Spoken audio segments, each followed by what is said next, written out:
director del programa Solidaridad producido por Informe Ecuador, a través de este medio alternativo importante de Ecuador, de la Unión Nacional de Periodistas, Núcleo de Uruguayas, dirigido por el licenciado Richard Sellán. Hoy nos corresponde, en el marco de circunstancias críticas que se están dando en Venezuela, pero también en la necesidad de redescubrir los caminos, las rutas del Che. Y es por eso que nos hemos permitido indicar, no es una novedad, digamos, es una falta de conocimiento quizás, el viaje secreto del Che de La Habana a Bolivia, pasando por Guayaquil. Sí, eso es casi desconocido. Vamos a ver en qué consiste. Porque él viajó para ir a Bolivia y dar la vida por la humanidad. A igual que 32 militares cubanos, cuyo primer coronel Humberto Roca, de las FARC de Cuba, que murió en combate en Caracas, había señalado algunas veces, como lo dijo el presidente Díaz-Canel de Cuba: solo sobre mi cadáver podrán llevarse o asesinar al presidente. Honor y gloria entonces a los combatientes venezolanos y cubanos del 3 de enero del 2026. Este es un día entonces del internacionalismo bolivariano. Pero para un poco ver el contexto de ese sentimiento, de ese amor por la humanidad y esa entrega, lucha por los desposeídos y también por todos a quienes amamos, vamos a escuchar la carta de despedida del Che. Esta es cuando él sale de su patria, sí, Cuba,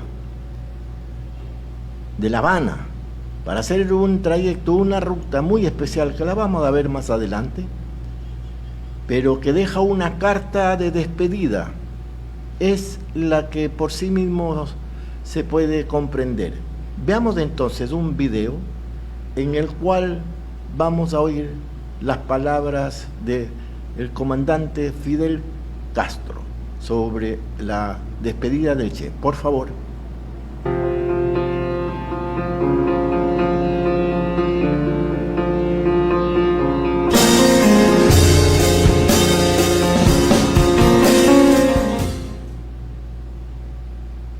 Fidel, me recuerdo en esta hora de muchas cosas, de cuando te conocí en casa de María Antonia, de cuando me propusiste venir, de toda la tensión de los preparativos.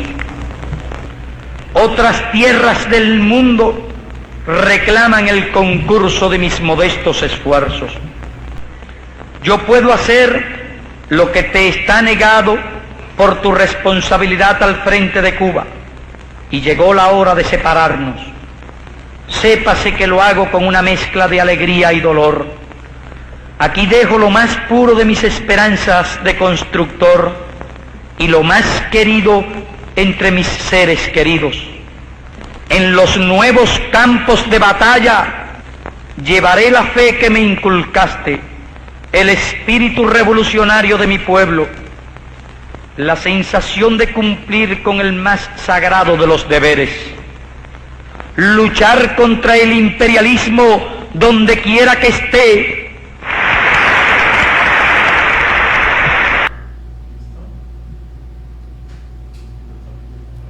Hemos entonces escuchado las palabras del comandante Fidel Castro. Y en ese sentido pasamos a la siguiente diapositiva, porque esta despedida estaba en el marco de un conjunto de caminos, de la ruta del Che, como se denomina, que fueron múltiples durante su vida de revolucionario. Podemos ver en esta gráfica que hubieron varios momentos, varios ciclos, por decirlo así, de este recorrido por el mundo y también por la historia, como fue aquel primer viaje por América Latina, 1949, 1952, su segundo viaje que pasó por Ecuador y que tuvimos esa sorpresa, por decirlo así, de conocer su presencia, con la presencia y compañía de compañeros y compañeras revolucionarios como Anita Moreno.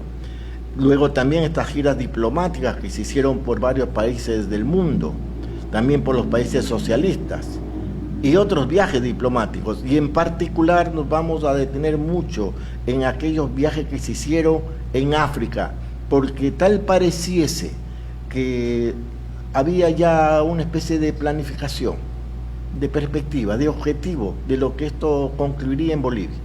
Porque luego de su famoso discurso ante la Asamblea General de las Naciones Unidas, el 11 de diciembre de 1964, el Che parte a una larga gira oficial por el continente africano. Llega a Argelia y recorre Malí, República del Congo, Guinea, Egipto, Ghana, Tanzania, que va a ser uno de los destinos iniciales en estos viajes que vamos a hablar más adelante, del momento en que hay el viaje secreto del Che hacia Bolivia. Y así, en ese marco, tiene conversaciones con presidentes, dirigentes y también líderes de los movimientos de liberación nacional. Era casi como que estaba preparando realmente su próximo paso, su próxima ruta. Veamos entonces, ¿cuál era esa otra ruta? La siguiente, por favor. Y aquí tenemos un esquema general que nos permite un poco ubicar con claridad que hubieron, en términos generales, previo a su partida definitiva hacia Bolivia, una ruta muy especial que fue desde La Habana hacia el Congo, yendo primero por Tanzania, luego regresar a Tanzania e ir hacia Praga, en Checoslovaquia, regresar a La Habana. Este es un ciclo que se cumplió entre 1964, 65, 66 incluso, en donde incluía también lo que fue la otra ruta, porque al retorno a La Habana, luego de este ciclo de lo que fue una ruta y camino secreto del Che, efectivamente hace un nuevo periplo desde La Habana hacia Bolivia, directamente, pero donde se presentan dos versiones, por decirlo así, dos interpretaciones, dos aspectos que están realmente por definirse, porque el uno se asume en base de los datos y las fuentes primarias que vamos a presentar, fue a Guayaquil, de aquí al Perú y de ahí a Bolivia. Hay otra que se interpretaría que pudo haber otra forma de traslado, de caminar, por decirlo por la historia, desde La Habana al Brasil, Sao Paulo, y de Sao Paulo a La Paz, en Bolivia, y de ahí a la guerra. Vamos a ver entonces un poco más en detalle algunos de estos aspectos que son sumamente interesantes. La siguiente, por favor. Vamos a ver aquí, en este contexto, en donde se dan hechos muy especiales. ¿Por qué razón? Porque cuando el Che sale hacia al África, antes de ir al proceso hacia Bolivia, es el 20 de abril de 1965, llega a Tanzania y llega y atraviesa el lago de Tanganica y pasa a lo que era su nuevo ingreso del Che el 24 de abril al Congo, con un pasaporte uruguayo, Ramón Benítez, el nombre con pasaporte uruguayo. Y es en el Congo donde se integra el movimiento de liberación que se estaba generando ahí en el Congo, en procesos ya directamente de participación en guerrilla, en donde él asume un poco la continuidad de su proceso de guerrillero heroico, de ese proceso de guerrillero triunfante que entró a La Habana para el triunfo final de la Revolución Cubana en 1959. Pues bien, esa experiencia, más allá del manejo administrativo y el manejo del Estado, en cual tuvo destacada participación, pues bien, en el Congo retoma las armas, deja el escritorio y toma nuevamente las armas. Y es un proceso extenso, no muy corto, porque efectivamente en este tiempo también se da ya para el 3 de octubre de 1965, ya había pasado algunos meses que estaba en el Congo, se da la lectura de la carta de despedida que la acabamos de escuchar. El Che ya había elaborado esa carta y en su momento Fidel consideró oportuno darla a conocer. Fue el 3 de octubre.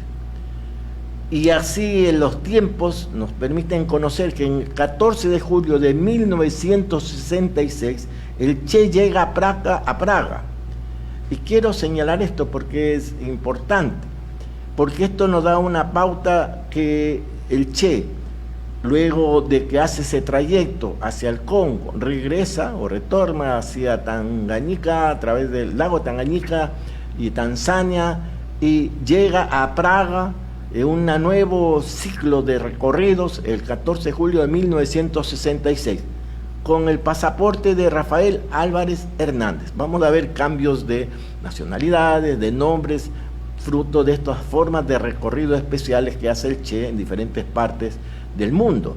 El 23 de octubre, luego de haber regresado a La Habana, el 23 de octubre de 1966, el Che sale de Cuba con un pasaporte cubano con la denominación de Luis Hernando Gálvez, hace escala en Moscú, sigue a Praga, de ahí con pasaporte uruguayo, Ramón Benítez Fernández, es la nueva identidad, obviamente pasaportes falsos, y de ahí el Che llega a La Habana, llega a Viena con pasaporte uruguayo, como un importante comerciante con el nombre de Adolfo Mena González, y se dirige a Bolivia. Vale señalar estos trayectos un poco extraños, por decirlo así, que para ir a Bolivia prácticamente se da una vuelta a parte del mundo, porque eran modalidades que permitían un poco desubicar el seguimiento de organismos de inteligencia de los países occidentales y especialmente de Estados Unidos, de no poder ubicarlos en dónde podría estar, porque ya había a nivel mundial estos organismos de inteligencia, la prensa también, que quería tener alguna exclusiva de saber dónde estaba el Che. Nadie sabía dónde estaba el Che, obviamente a excepción de su pueblo y en particular de Fidel y del Partido Comunista Cubano. Y esta modalidad de recorridos no son, digamos, son propias de procesos de movimiento y desplazamiento de militantes que tienen responsabilidades. Yo puedo poco compartir ese tipo de experiencia. En algún momento, como líder del movimiento de izquierda revolucionario en la década de los 80, tuve que asimismo hacer un recorrido hacia un país en África para una entrevista con el fundador y dirigente en ese tiempo, Bateman, pero me determinó un recorrido bastante extraño porque fui a Nicaragua, obviamente pasamos por La Habana, pero de ahí pasamos a otros países de Europa, Italia, y recién ahí pudimos llegar, por decirlo así, al país donde se iba a dar algunas actividades, entre esas la entrevista con Jaime Bateman. O sea, con lo cual quiero dar fe, digamos, que estas modalidades son parte de esas dinámicas propias de las organizaciones revolucionarias y de las dirigencias también, que en su momento tienen que protegerse por sí mismos y obviamente por el proceso de conducción y responsabilidad que tienen en sus organizaciones y con respecto a su propio pueblo. Y es así entonces, después de fechas que hemos estado viendo, cuando llega a Viena con pasaporte uruguayo, que habíamos dicho, el 3 de noviembre de 1966, el Che finalmente llega a Bolivia, a La Paz. Y aquí hay algunos datos interesantes, porque se da el hecho de que el 14 de julio vamos a tener la referencia de un viaje que se hacía paralelo al viaje del Che. Es del 14 de julio de 1966, cuando el Che llega a Praga, Harry Villegas del Pombo y Carlos Coello, Puma, salen de Praga a Frankfurt. O sea, ese día en donde el Che ya está en Praga, también el Pombo y Tuma salen también de Praga en este momento después de haberlo acompañado incluso en el Congo, y después de haber sido y acompañado también en lo que es del proyecto que se estaba ya concretando de lo que iba a ser la guerrilla en Bolivia. Bueno, y ahí hay un hecho anecdótico, porque estando en Frankfurt, Alemania, previo a trasladarse a América, nos preguntan si éramos cubanos, dice el Pombo. Les contestamos que éramos ecuatorianos. Es interesante, y esto un poco va abonando a la idea por dónde pudo haber sido el recorrido del Che. porque viajaban con pasaportes de ecuatorianos, falsos, por supuesto, con nombres de Arturo González López y Tomás Suances. El 16 de julio de 1966, Harry, Pombo y Tuma salen dice él mismo, lo comenta en su libro, en este de aquí, que lo estamos viendo aquí, dice: salimos para Sudamérica vía Lufthansa, nuestro itinerario fue Zurich, Dakar, Río y Sao Paulo. Y el 21 de julio de 1966, Harris, Villegas, Pombo y Tuma salen a Santa Cruz de la Sierra, Bolivia. Vean la diferencia de fechas. En la parte superior, el 3 de noviembre de 1963, el Che llega a Bolivia, La Paz. Esto es, algunos meses después que ya Pombo y Tuma estaban ya en Bolivia, obviamente, preparando las condiciones, lo que es la instalación futura de la implantación de un foco guerrillero en Bolivia. Esto nos da una pauta que el proceso de preparación, el proceso de planificación, evidentemente, era parte de un proceso integral, principalmente bajo la conducción, desde el punto de vista operativo, del famoso personaje, le decían Barbarroja, que era el director, el principal del organismo de inteligencia de Cuba, brazo derecho del Che en estos procesos directos de generar lo que se podría decir en ese tiempo, 1, 2, 3 Vietnam, con una capacidad operativa, con una capacidad también de compartimentación, porque se va a dar el caso, y lo vamos a ver más adelante, en qué momento el Pombo se entera que el destino final iba a ser Bolivia. Él no lo sabía. Incluso cuando estuvieron en Congo todavía no sabía dónde era un destino final. Claro, y hay que dejar sentado que el 9 de octubre de 1967 el comandante Ernesto Che Guevara es asesinado en la Higuera, Bolivia. Sigamos entonces en este recorrido de la historia que incide mucho en nuestro pueblo. Vamos a ver una faceta muy especial. Se ha hablado mucho de esto.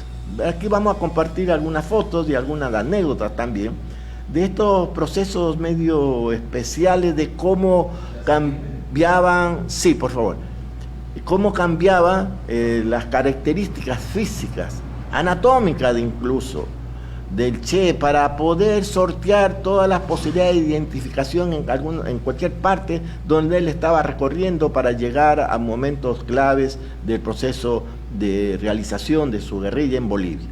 Aquí tenemos en el Congo, hay una foto donde está del lado izquierdo, tal como el Che ya en el Congo tenía esta particularidad de estar ya en sus condiciones, digamos, propias, naturales, normales. Pero ahí mismo se da un hecho ya para trasladarse luego, que él tenía que pasar del Congo, como se decíamos anteriormente, a Tanzania, y de Tanzania pasar a Europa, y de Europa luego regresar a La Habana para irse ahí recién a Bolivia. Pues bien, el Che ha cambiado su rostro, afeitándose él mismo su barba, o sea, él mismo afeitándose y haciendo también un corte de pelo mientras fuma su pipa, para transformarse en otra cara, como diría el artista, podríamos decir, aquel que hacía gran parte de esta obra de transformación del Che para que no sea reconocido. Veamos este detalle, la siguiente, por favor.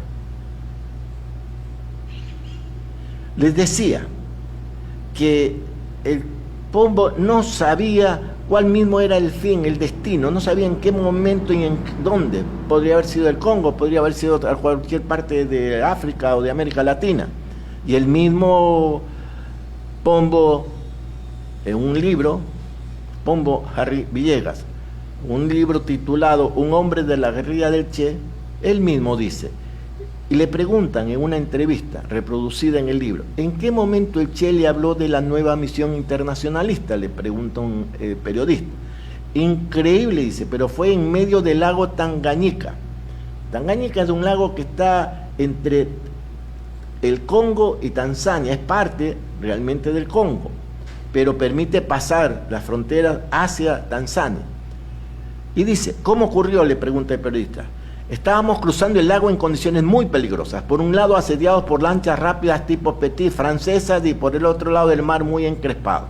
En medio de esa situación, el Che nos preguntó a papi, que era José María Martínez Tamayo, y a Tuma y a mí, que eran los tres combatientes que lo acompañarían también a Bolivia y que habían estado con él en el Congo, y le dice, el Che le pregunta si había la disposición de continuar con él la lucha revolucionaria por la independencia de los pueblos de Sudamérica, en la cual íbamos a arriesgar nuestra vida y que era una decisión estrictamente voluntaria. Los tres, dice el Pombo, respondimos que continuaríamos luchando a su lado.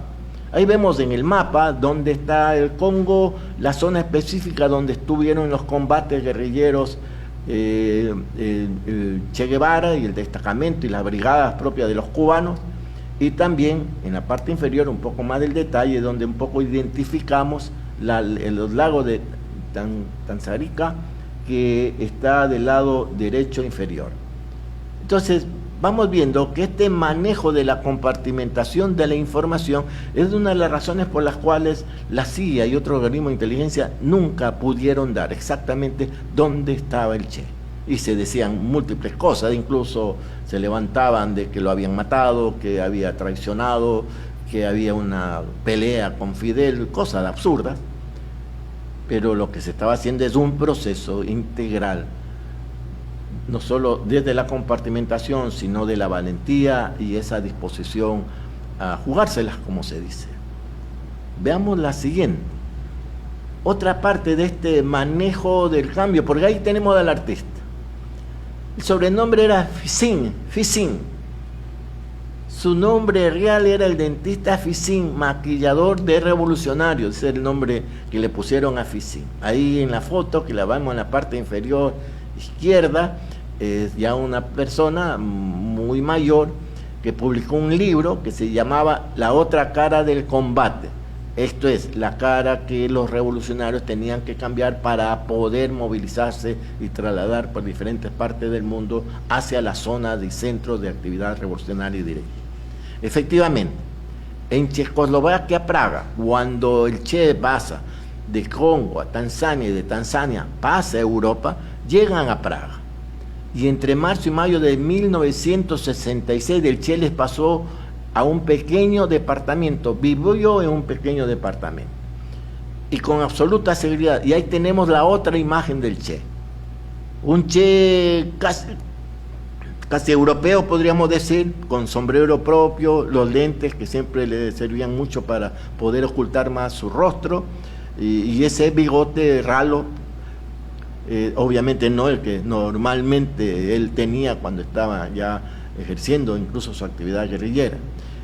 Y dice así: llegó el Che a Dar el Salaam en Tanzania, que es el centro urbano en Tanzania. Allí se le unió en febrero de 1966 Luis García Gutiérrez, es el nombre de Ficín, conocido como Ficín, con un billete de avión para Praga y las herramientas del oficio. Esto es, él era un original dentista, pero eso le sirvió para hacer del Che irreconocible, una prótesis dental que le cambiaba un poco la configuración de la cara, una joroba incorporado de una manera tal que podría parecer incluso de mayor edad, una corona de canas sobre una calva postiza.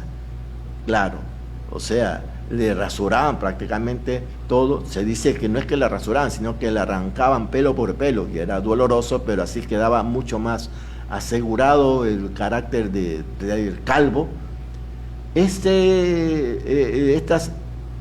Eran unas gafas cuadradas. En ese momento el Che tenía una identidad como Ramón Benítez y era con pasaporte uruguayo. Y viajó de Tanzania hacia Praga como un funcionario, de una escolta de un funcionario comunista. En ese tiempo Praga era la capital de Checoslovaquia. Checoslovaquia era una república socialista y por lo tanto las relaciones eran mucho más confiables, más directas, e incluso eso le permitió al Che estar algún tiempo, algunos meses allá en Praga, en una zona cercana, que que es parte, se llama Latvi, en Praga. Ahora está muy moderna, existe un estacionamiento incluso del metro de Praga. Pues bien, y ahí tenemos otra foto interesante, del lado derecho, una foto, la única que se asume, a más de la que se ve en la parte superior, una foto donde está el Che efectivamente del lado izquierdo, y del lado derecho está Fisin, el maquillador de revolucionario. La siguiente.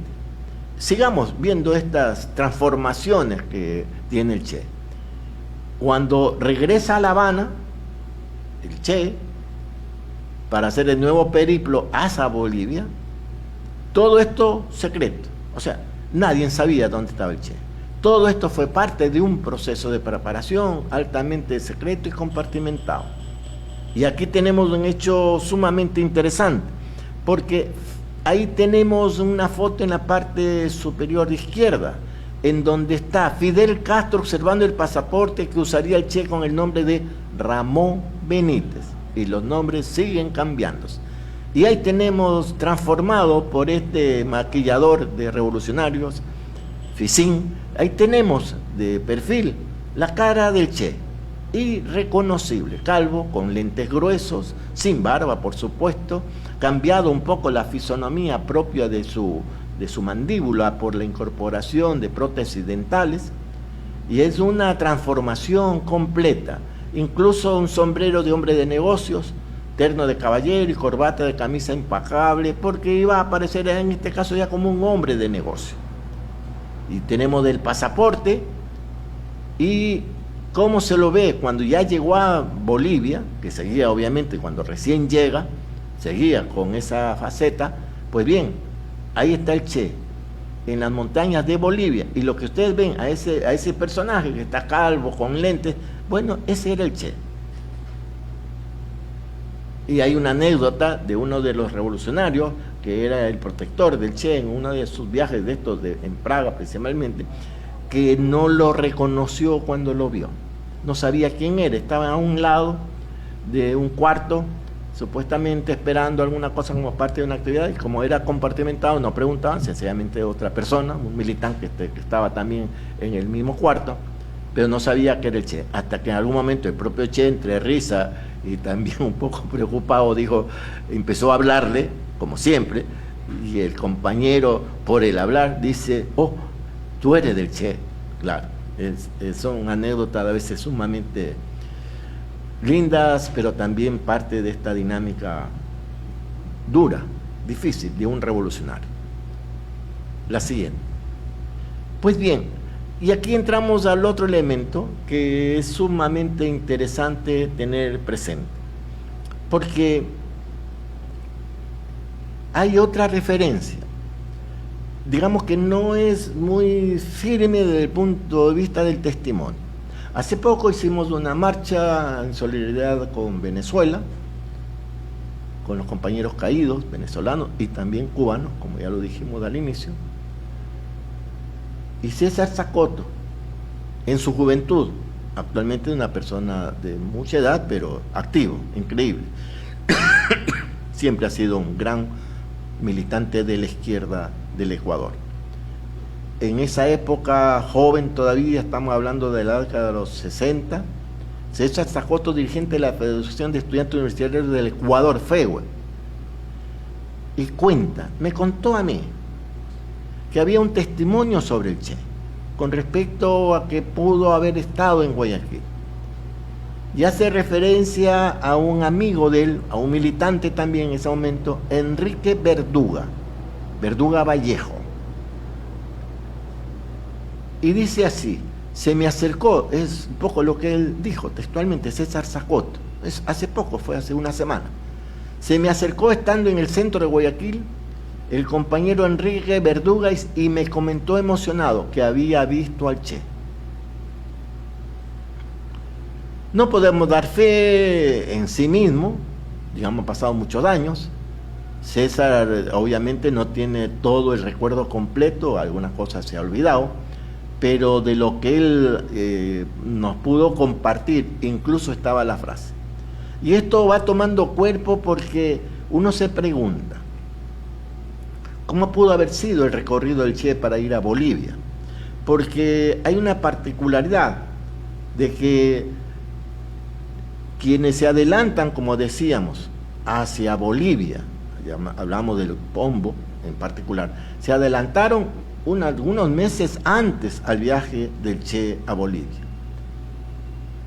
Y el recorrido que ellos hicieron fue un recorrido en donde efectivamente incluía un viaje a través de Brasil. Y de Brasil, Sao Paulo en particular, pasaban a Bolivia, a La Paz. Pero eso implicaba que esa zona, de esas áreas, de esas ciudades, de esos aeropuertos eran, digamos, ya estaban, por decirlo así, quemados. O sea, había mucha preocupación de no repetir recorridos, de no quemar espacios, y aquellos por donde ya se pasaba no volverlo a utilizar, más aún tratándose del Che, porque se asume, y esa es la versión de personajes y estudiosos e investigadores de alto nivel, pero quizás aquí hay que poner una pregunta. ¿Habrá el Che utilizado ese recorrido para ir de La Habana con todo este que hemos descrito y llegar a Sao Paulo y de ahí hacia Bolivia, cuando meses antes ya lo habían hecho 3 cubanos, entre esos el Pombo en particular? Parece que es poco probable. Lo que sí puede ser más efectivo es que lo hizo a través de un recorrido que incluyó Colombia, Ecuador, Perú y de ahí a Bolivia. ¿Y por qué lo decimos de esto? Porque hay otra particularidad.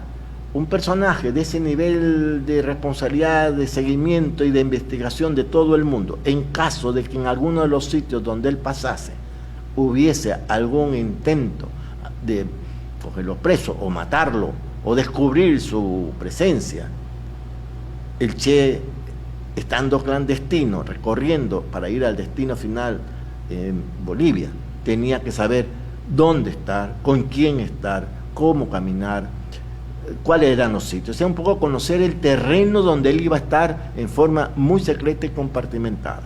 Y para esto, evidentemente, las ciudades por las cuales podría o debería haber pasado, entre otras, era Guayaquil, donde él vivió efectivamente muchos meses, como ya sabemos, en Guayaquil, en donde se dice empezó de Ernesto a ser el Che, muy joven, 1953.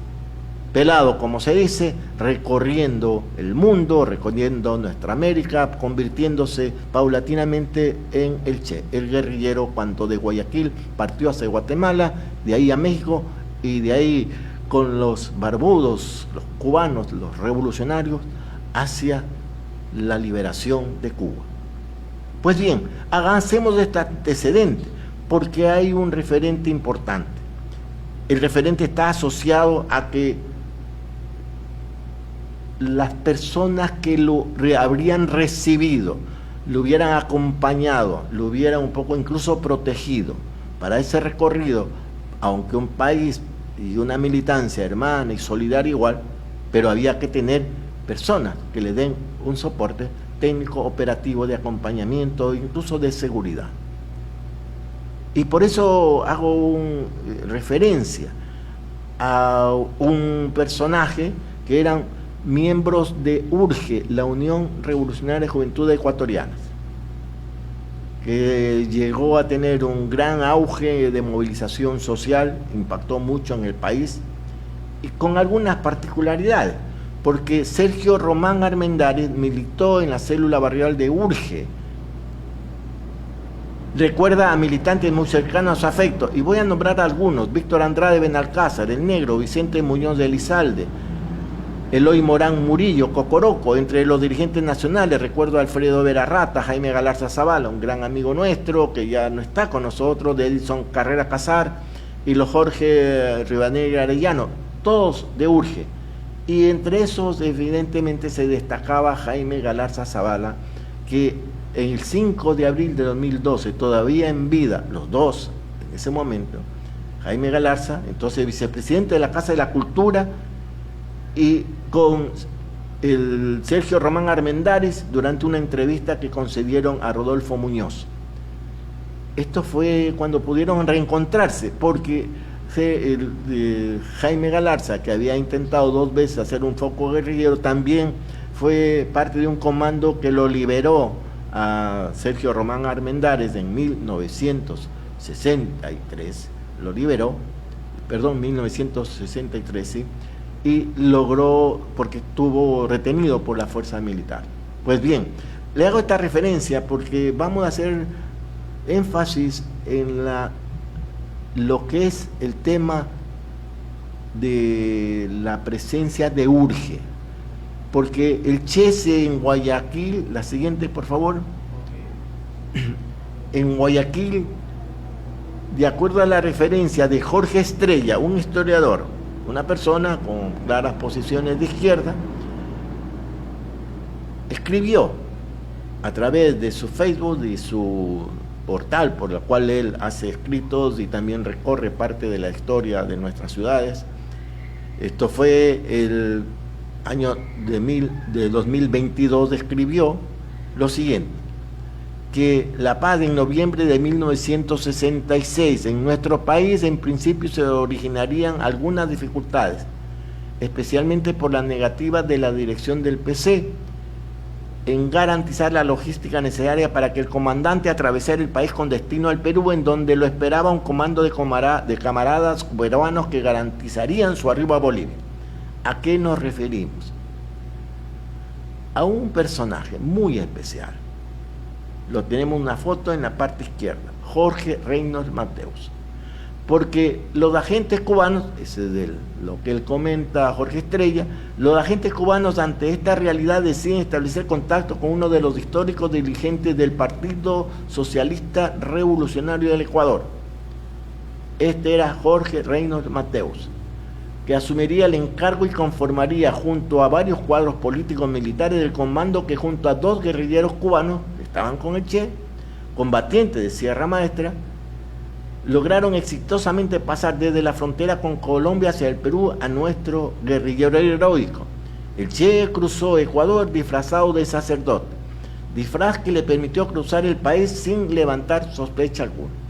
Esa es la versión de Jorge Estrella, y él la contrasta también con uno de los comandantes que acompañó, o guerrilleros cubanos, que tuvo oportunidad, de acuerdo a parte del texto completo.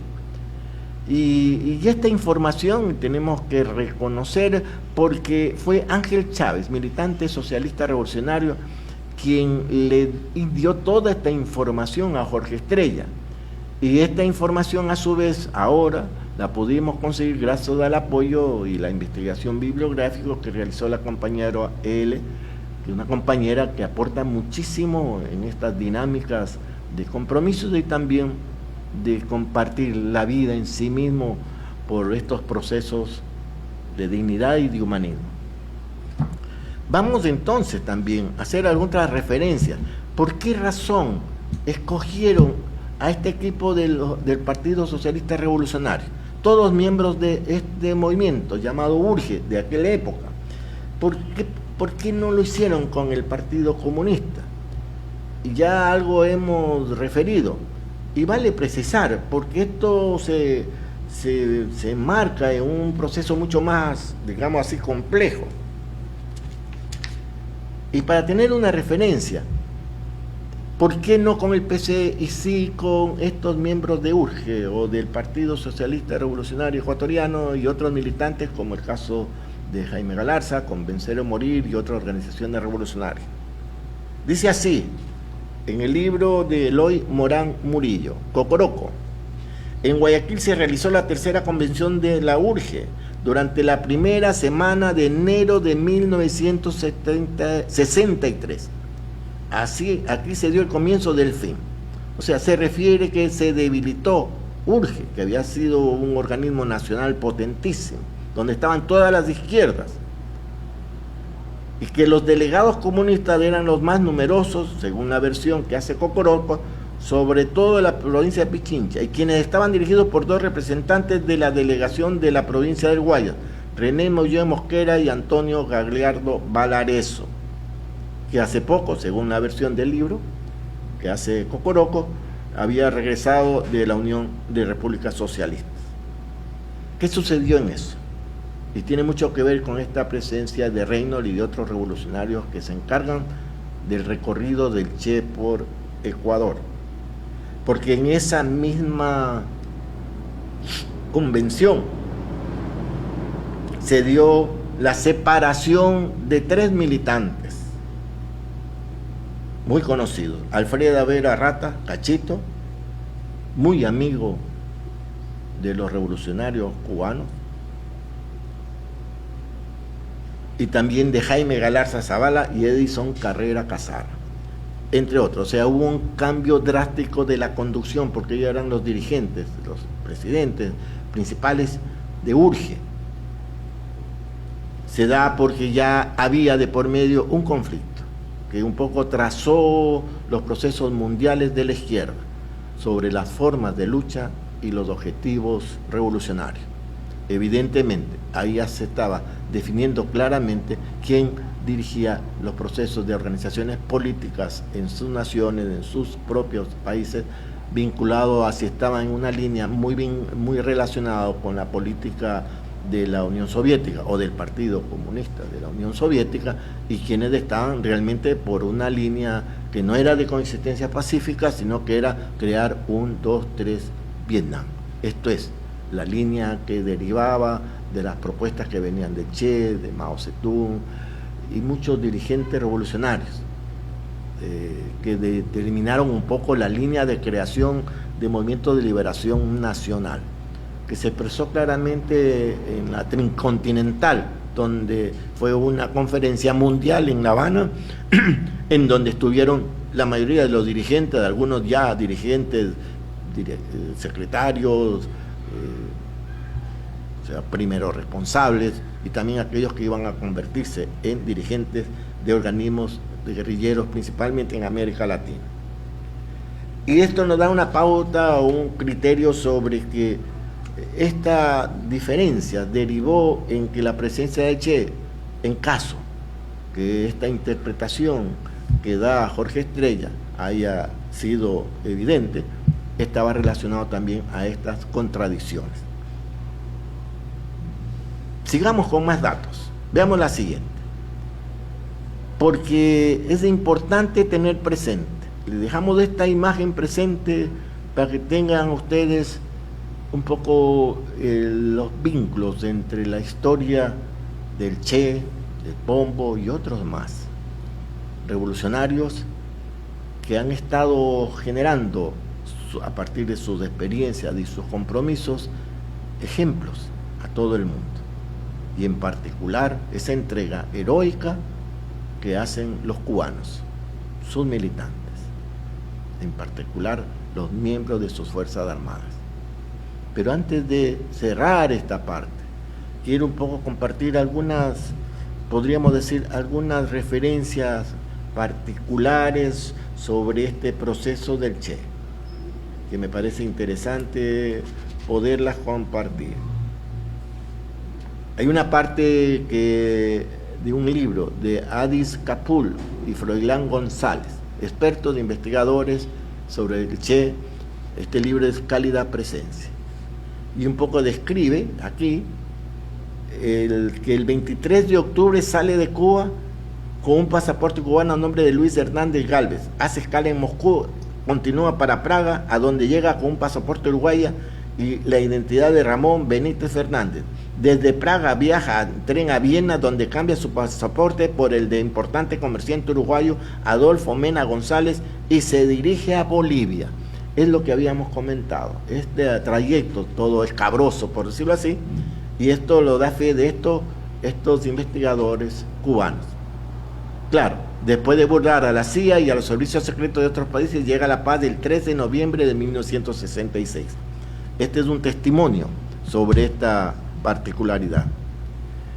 Vale también señalar que Pombo, aquel que hemos hablado, y quien lo acompañaba, Tuma, UMA, que era un sobrenombre, hacen referencia a que cuando van a Bolivia, con este trayecto, con esta ruta que pasa por Sao Paulo, Río de Janeiro, Sao Paulo, salen con o usan pasaporte ecuatoriano. Dice así: en el libro del Pombo, y dice: Pacho y Tumaine salen a las 6:30. Yo me despido de Abuina y María, que eran compañeras, que eran las propietarias de la casa donde estaba el Pombo, con el pretexto de regresar al Ecuador. Claro, o sea, ellos estaban saliendo a cuenta que ya estaban en Sao Paulo y se estaban yendo supuestamente a Ecuador, porque eran ecuatorianos, de acuerdo a sus pasaportes, pero realmente estaban yéndose a Bolivia. Esto es una forma como se van tejiendo entre compartimentar, también desinformar, y son parte de estas dinámicas, de estos procesos revolucionarios. Vale así también dar fe que Ernesto Guevara, en estos traslados que hubo, principalmente en todo esto, dimensión de lo que fue esta ruta secreta del Che, tuvo algunos sobrenombres. Ramón, que es el que más se conoce, pero también tuvo Mongo, Fernando, o sea, resultó que era medio tocayo mío seguramente, y obviamente el Che. Y entró a Bolivia con pasaporte uruguayo a nombre de Adolfo Mena González, como ya lo hemos indicado. Igualmente, y este es un poco más humano, por decirlo así, más personal, porque mientras el Che estaba en el Congo, absolutamente secreto, clandestino y compartimentado, murió su madre, su amantísima madre. Y es interesante cómo esas emociones contrapuestas de un Che que no podía ni siquiera poder irle a dar un abrazo a su madre, porque muere en Argentina, la prensa mundial, todos decían ahora sí va a aparecer el Che, porque murió su madre, pero el Che no, y pensaban que estaba en La Habana. Y aquí viene un dato duro de lo que vivió el Che a raíz de eso. Dice así: mientras en la selva del Congo, el 22 de mayo, el Che recibió la visita de Osmani Cienfuegos, quien era el portador de una carta enviada por el comandante Fidel Castro, donde le comunicaba la dolorosa noticia del estado de gravedad de Celia, su mamá. Narró el comandante Víctor Dreque, que observó cómo, al leerla, se alejó del grupo, se sentó en una piedra y se quedó pensativo un largo rato, visiblemente emocionado, que él dio varias vueltas por si necesitara algo, pero que no se atrevió a preguntarle nada. Más tarde el Che le comunicó que seguramente a esa hora su mamá ya estaba muerta y que la carta lo preparaba para ese hecho. Esa es la vida de un revolucionario. Esa es la vida de un personaje que ha pasado por hechos. Y otro personaje, el que lo acompañó en su primer viaje. Ustedes recordarán el nombre de Alberto Granado. El 23 de diciembre de 2002, en una entrevista, dice textualmente lo siguiente: antes de irse al Congo en abril de 1965, creo que quiso despedirse de mí de una manera muy a lo Ernesto, con todas las palabras, y tal vez sin ponerse sentimental o por lo menos no aparentándolo. Me dejó un regalo muy preciado, con compañeros de la dirección de la Revolución, 3 tomos de una obra histórica. Y dice que con una dedicatoria: te espero gitano, sedentario, cuando el olor a pólvora amaine. Era casi como decir, después del combate. Él era en ese momento funcionario formal y oficialmente funcionario de Estado, pero aquí lo que le pone el Che en esos libros es, él ya no iba a ser funcionario, ya no estaba funcionario. Ya, ahí estamos bien. Y con esto, la homenaje final, estos son los 32 soldados venezolanos, perdón, cubanos. Honor y gloria. La última, por favor, y con eso concluimos. Por el derecho a la verdad, ponga like, comenta y comparte. Le ha hablado Fernando Garzón. Muchas gracias.